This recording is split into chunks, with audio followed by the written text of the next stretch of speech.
একটি অন্তর্বর্তীকালীন সরকার কোনোদিন সীমাহীন হতে পারে না। প্রতিহিংসার রাজনীতি দিয়ে কোনো কিছুর সমাধান হয়। শুধু ছাত্র জনতা নয়, বাংলাদেশের 18 কোটি মানুষ আজ কোথায় আছে সেই প্রশ্নটি কিন্তু আজকে প্রতিটি মানুষের মনে জেগে উঠছে। কেন 6 মাস আগে তো এই প্রশ্ন আসেনি। 6 মাস আগে কিন্তু আমরা মুক্তির আনন্দে আমরা ভাসছিলাম।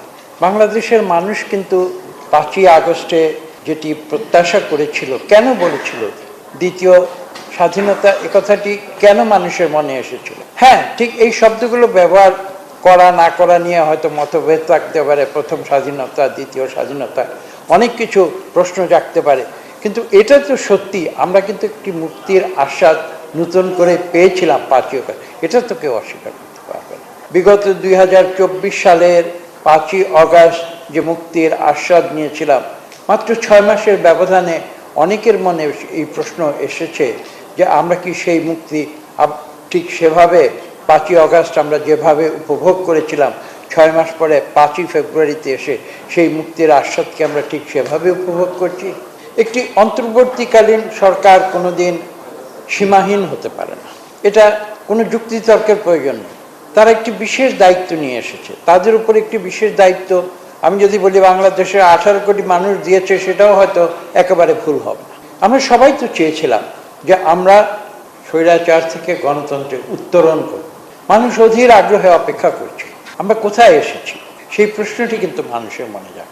একদিকে আমি যেমন সবসময় বলি, আমি প্রকাশ্যে বলেছি, 5ই আগস্টের পর আমি গ্রামে গঞ্জে বাংলাদেশের শহরে সব জায়গায় বলেছি যে আমরা প্রতিহিংসার রাজনীতিতে বিশ্বাস করি। এ কথাটি আমরা বলেছি, সচেতনভাবে বলেছি। প্রতিহিংসা তো মানুষকে কোথাও নিয়ে যায় না। আমি একটা ছোট্ট কথা বলি। আমি সেদিন কয়েকজন অ্যাম্বাসাডারের সঙ্গে কথা বলছিলাম, আমাকে জিজ্ঞেস করছিলেন 5ই ফেব্রুয়ারি ঘটনা সম্পর্কে। আমি তাদের বলেছি, দেখো, এটা কি অস্বীকার করতে পারবে বাংলাদেশের মানুষ যে এই ঘটনার বীজ রোপিত হয়েছিল সেই দিন, যেদিন ক্যান্টনমেন্টে একজন মহিষী নারীর বাড়িঘর বুলডোজার দিয়ে ভেঙে দেওয়া হয়? আমার কথাটি হয়তো অতিরঞ্জন হতে পারে, কিন্তু আপনারা নিজের বুকে হাত দিয়ে জিজ্ঞাসা করুন সেদিন মানুষের মনে কি পরিমাণ ক্ষোভ সৃষ্টি হয়েছিল। আজকে এই যে ঘটনাটি ঘটেছে, সেটা কি সেই ক্ষোভেরও বহিঃপ্রকাশ কিনা, সেটাও তো ভেবে দেখতে হবে। আমি গল্পটি যেটা বলছি যে পার্টিজান বা দলীয় ভিত্তিতে আমি গল্পটি বলিনি। আমি গল্পটি বলেছি এই কারণে যে প্রতিহিংসার রাজনীতি দিয়ে কোনো কিছুর সমাধান হয়।